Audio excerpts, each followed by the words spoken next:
Third truth. The gate of wisdom and justice. The manifestation of the names of wise and just.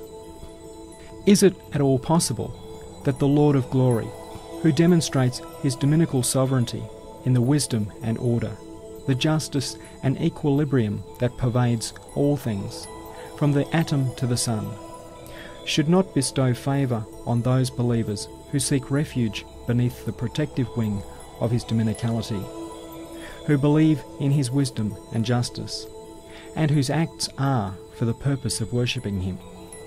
Footnote number 9. The sentence, "Is it at all possible?" is indeed repeated many times, because it expresses a most significant mystery. Misguidance and the lack of belief generally spring from the habit of imagining things to be impossible, far removed from the realm of reason, and therefore denying them. Now, in this discussion of resurrection, it has been decisively demonstrated that true impossibility, absurdity and irrationality pertain to the path of misbelief and the road of misguidance, whereas true possibility, facility and rationality are characteristics of the path of faith and the highway of Islam. In short, the philosophers tend to unbelief on account of their regarding things as impossible, whereas the 10th word, discussion of resurrection, by means of the repeated sentence, "Is it at all possible?" shows where the impossibility lies, and thus deals them a blow in the mouth. Again, is it possible that he should not chastise those rude and discourteous men who disbelieve in his wisdom and justice, and rebel against him in insolence? Now, not even 1,000th part of that wisdom and justice is exercised with respect to man in this transient world. It is rather deferred.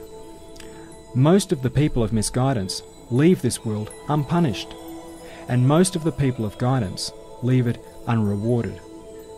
All things are, then, postponed for a supreme tribunal, an ultimate bliss. Yes, it is apparent that the being who controls this world does so in accordance with infinite wisdom. Do you require a proof? It is the preservation of interest and benefit in all things. Do you not see that numerous wise benefits are intended in all the limbs, bones and veins of man, even in the cells of his brain, and in every particle of his body? Do you not see that from certain limbs wise benefits are to be had as numerous as the fruits of a tree? All of this shows that matters are done in accordance with infinite wisdom. The existence of the utmost regularity in making of all things is a proof of the same truth. The compression of the exact program of development of a beautiful flower into a minute seed, the inscription on a small seed by the pen of destiny of the scroll of deeds of a tree, its life history and list of equipment, show that a pen of utmost wisdom is at work. The existence of a high degree of fine artistry in all things proves that there exists also the impress of an infinitely wise maker. Further, the inclusion within the minute body of man of an index of all being, of the keys to all the treasuries of mercy, and of the mirrors of all the divine names, demonstrates the existence of wisdom within that infinitely fine artistry. Now, is it at all possible that the wisdom that thus permeates the workings of dominicality should not wish eternally to favour those who seek refuge beneath the wing of dominicality and who offer obedience in faith? Do you wish for a proof that all things are done with justice and balance?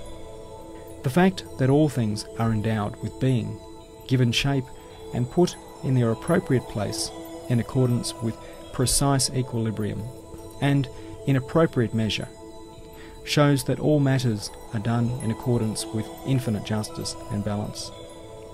Similarly, the fact that all things are given their rights in accordance with their disposition, that they receive all the necessities of their being, and all the requirements of life in the most fitting form, this too is the sign left by a hand of infinite justice.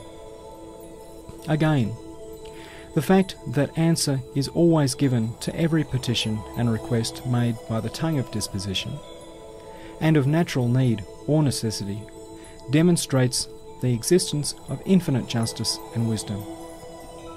Now, is it at all possible that the justice and wisdom that hasten to relieve the pettiest need of the smallest of creation should fail to provide immortality, the greatest need of man, the greatest of creatures? That it should fail to respond to his greatest plea and cry of assistance? Or that it should not preserve the dignity of Allah's dominicality by preserving the rights of his servants?